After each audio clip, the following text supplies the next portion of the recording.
Hello दोस्तों, ये जो वीडियो है ये है एग्जेम्पशन अंडर जीएसटी का पार्ट 2। इससे पहले वाले पार्ट में मैंने आपको बताया था कि कोई भी सप्लाई, चाहे वो गुड्स हो या सर्विसेज हो, अगर वो निल रेटेड हो या फुली एग्जेम्प्ट हो या नॉन टैक्सेबल हो, ऐसी सिचुएशन में उसको एग्जेम्पशन कहा जाता है। इसके पहले मैंने आपको बताया था कुछ सर्विसेज के बारे में कि मतलब गुड्स के बारे में जब मैंने बताया था तो मैंने कहा था कि जो भी फ्रेश वेजिटेबल्स होते हैं, नॉन पेरिशेबल नेचर की चीज़ें होती हैं, जो आपकी स्क्रीन पे इस समय भी हैं, ये सब होते हैं एग्जेम्प्ट। लेकिन जब मैं सर्विसेज की बात कर रहा था तो मैंने हेल्थ केयर सर्विस के बारे में बताया था, एजुकेशनल सर्विस के बारे में बताया था, तमाम ऐसी सर्विसेज के बारे में मैंने आपको बताया था, इंक्लूडेड विद एग्रीकल्चर एक्टिविटीज़ में मैंने भी बताया था। प्लस इसके अलावा जो भी चीज़ें होती हैं एग्जेम्पशन की, उसके आगे हम कंटिन्यू कर रहे हैं। हमारा जो नेक्स्ट पॉइंट आता है वो आता है service by the government by way of. अब अगर सर्विस कोई गवर्नमेंट हमको देती है इन मैटर्स के ऊपर, तो वो भी एग्जेम्प्ट फ्रॉम टैक्स होगी, उसमें भी हमें कोई टैक्स नहीं देना होगा।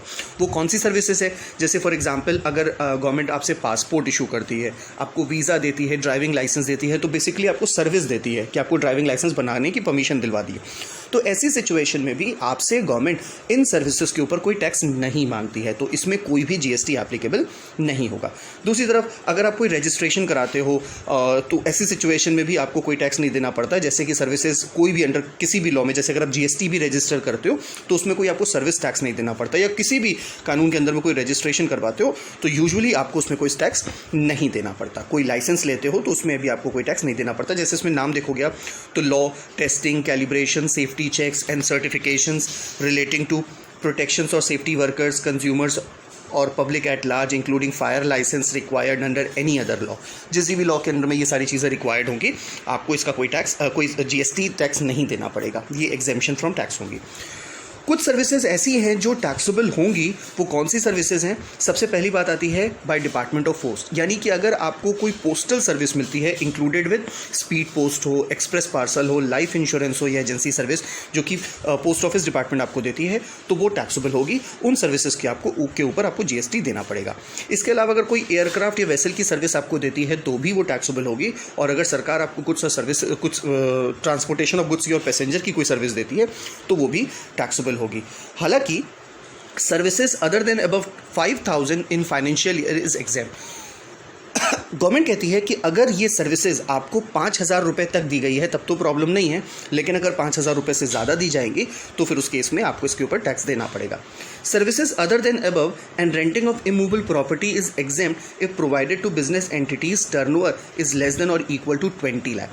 ये याद रखिएगा कि जब भी रजिस्ट्रेशन की लिमिट्स मैंने बताई थी आपसे, 20 लाख और 10 लाख वाली लिमिट बताई थी, तो जिनके ऊपर जीएसटी एप्लीकेबल होता है, यानी कि जिनकी लिमिट उस एग्जेम्पशन लिमिट को क्रॉस कर जाती है जीएसटी रजिस्ट्रेशन के, उन लोगों को गवर्नमेंट ने ये कहा है कि अगर वो लोग कोई इमूवेबल प्रॉपर्टी में कोई रेंट देते हैं तो वो भी नॉन टैक्सेबल होगा, उसमें उनको टैक्स नहीं देना पड़ेगा। ध्यान रखिएगा, होता क्या है कि जैसे म्यूनिसिपल कॉर्पोरेशन की कोई शॉप्स होती हैं, उस पर आपको रेंट पे करना पड़ता है, या कोई सरकारी ज़मीन होती है जिसमें दुकानें बनी होती है तो उसमें आपको रेंट पे करना होता है। तो ऐसे लोगों को एग्जेम्पशन मिलेगी जिनकी टर्नओवर 20 लाख रुपीज़ से कम है या 10 लाख रुपीज़ से कम है।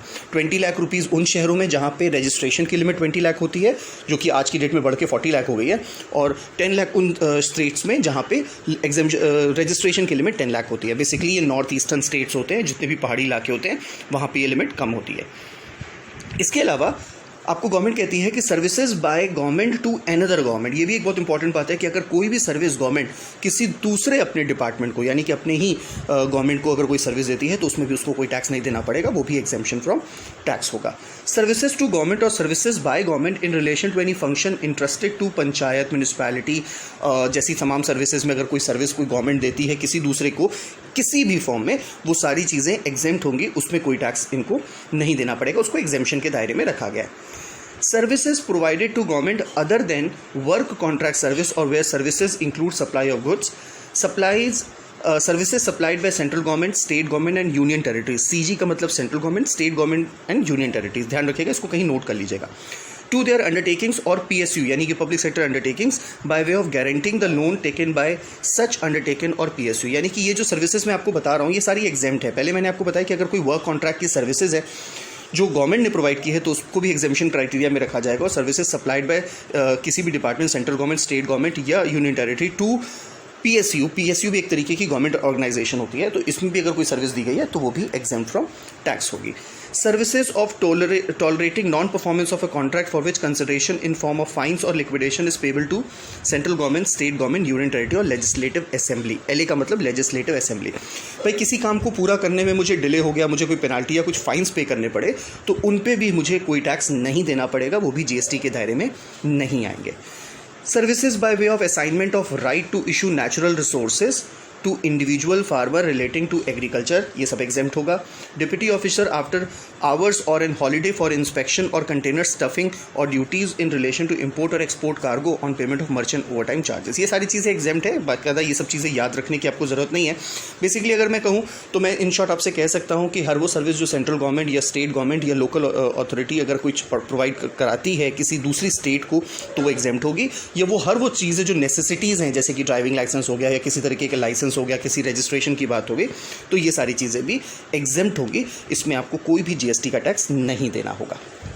आगे बढ़ते हैं हम लोग और भी कुछ बहुत सारी बातें डिस्कस करते हैं.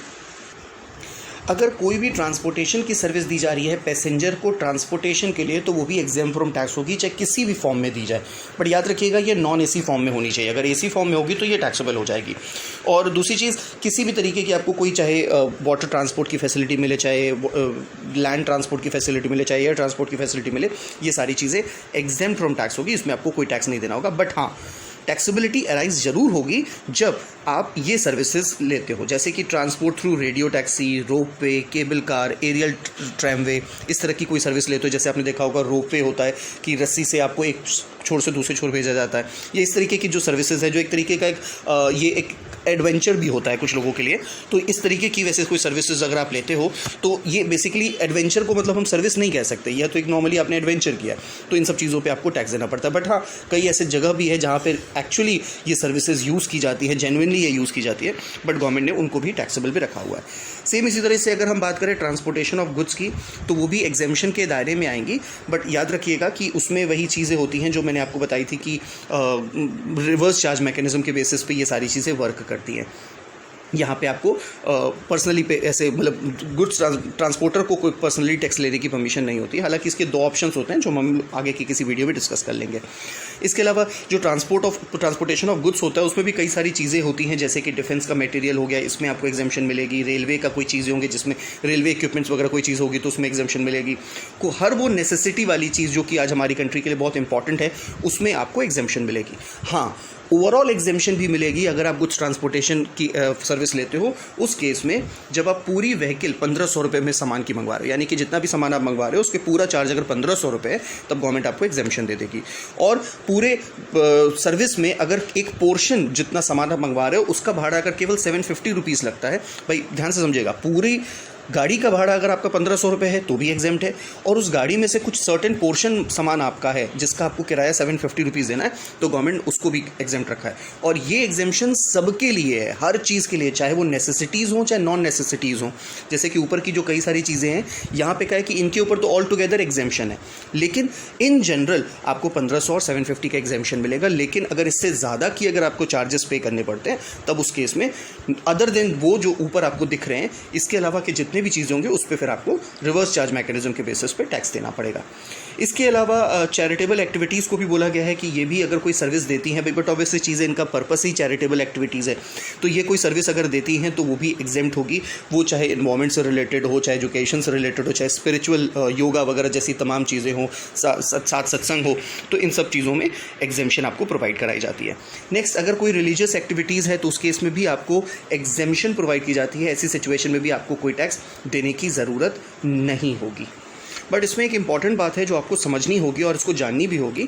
इसके ऊपर कई बार कई ऐसी चीज़ें आपको देखने को मिल सकती है.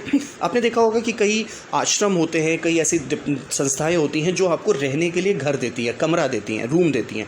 तो अगर आपको वो रूम देती हैं और रूम का जो किराया है वो मोर देन 1000 रुपीज़ है, तब ऐसी सिचुएशन में वो टैक्सेबल होगा. अगर 1000 से बिलो है तो आपसे कभी भी कोई संस्था टैक्स नहीं मांगेगी, उसके लिए एग्जेम्पशन होगा. लेकिन अगर 1000 रुपये से ज़्यादा का रूम वो आपको प्रोवाइड करा रही है तो ऐसी सिचुएशन में उनके ऊपर जीएसटी एप्लीकेबल होगा.